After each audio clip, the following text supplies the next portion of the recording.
Company का owner कौन है? अगर मैं आपसे ये सवाल पूछूं तो आपका आंसर एक ही होगा कि कंपनी के जो ओनर्स होते हैं सर वो शेयर होल्डर्स होते हैं।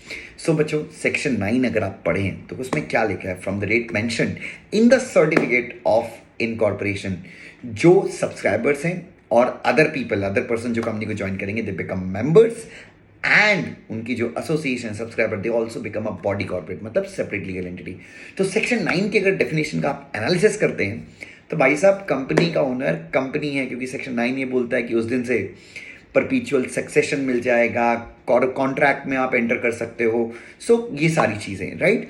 सो कंपनी का ओनर अगर आप स्ट्रिक्ट सेंस में देखें तो इट इज़ कंपनी इटसेल्फ। और ये क्वेश्चन मेरे से पूछा गया था रिलायंस इंडस्ट्रीज में इंटरव्यू के लिए, ठीक है। अब आप पूछेंगे कि सर शेयर होल्डर्स का क्या रोल होता है कंपनी के अंदर। सो भाई, शेयर होल्डर्स को कंपनीज एक्ट ने अलग अलग जगहों से पावर दी है। जैसे कि मिसाल के तौर पे अगर आपको सेक्शन 13 देखें, कंपनीज आपको एमओए को ऑल्टर करना है, शेयर होल्डर्स को पावर है कि भाई जब तक वो स्पेशल रेजोल्यूशन के थ्रू सहमति नहीं देते तब तक काम नहीं हो सकता। सेक्शन 180 देखेंगे तो बोर्ड ऑफ डायरेक्टर्स की पावर के ऊपर रेस्ट्रिक्शन लगाई गई है। तो अलग अलग सेक्शन जो है शेयर होल्डर्स को पावर देते हैं कंपनी को कंट्रोल करने का। अब अगर आप कंट्रोल देखें तो भाई साहब, कंपनीज एक्ट में 3 तरीके के कंट्रोल बताए गए हैं। एक 2 क्लॉज 27 में बताया गया है जहां पे कंट्रोल की डेफिनेशन है। फिर 2 क्लॉज 6 जब आप एसोसिएट कंपनी पढ़ते हैं तो वहां पे भी कहीं ना कहीं कंट्रोल आ जाता है। उसके बाद 2 क्लॉज 87 के एक्सप्लेनेशन में control over the composition of board of director आता है। तो ये सारे कंट्रोल्स का भी डिफरेंस क्या का मतलब क्या होता है, ये भी हमको पता होना चाहिए।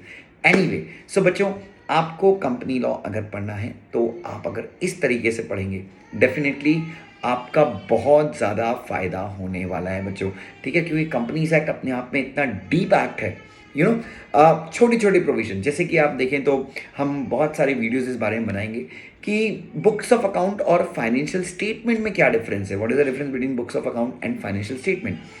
बोर्ड मीटिंग पब्लिक हॉलिडे को हो सकती है, नहीं हो सकती है। जनरल मीटिंग पब्लिक हॉलिडे को हो सकती है। अभी पब्लिक हॉलिडे और नेशनल हॉलिडे में क्या डिफरेंस है, क्योंकि यहाँ पर एक पब्लिक हॉलिडे जैसा कोई कंसेप्ट है ही नहीं, अब नेशनल हॉलिडे है। सो बच्चों, ऐसे ऐसे कंसेप्ट हैं जो अपने को बहुत ध्यानपूर्वक बहुत अच्छे से पढ़ना है। मिसाल के तौर पे कंपनी का जो नाम चेंज हो सकता है वो वॉलंटरली भी हो सकता है, अंडर अ कंपल्शन हो सकता है। अब कंपल्शन के प्रोविजन जो है वो सेक्शन 4 में भी है, सेक्शन 4 में भी है, सेक्शन नंबर 16 में भी है, रेक्टिफिकेशन ऑफ द कंपनी।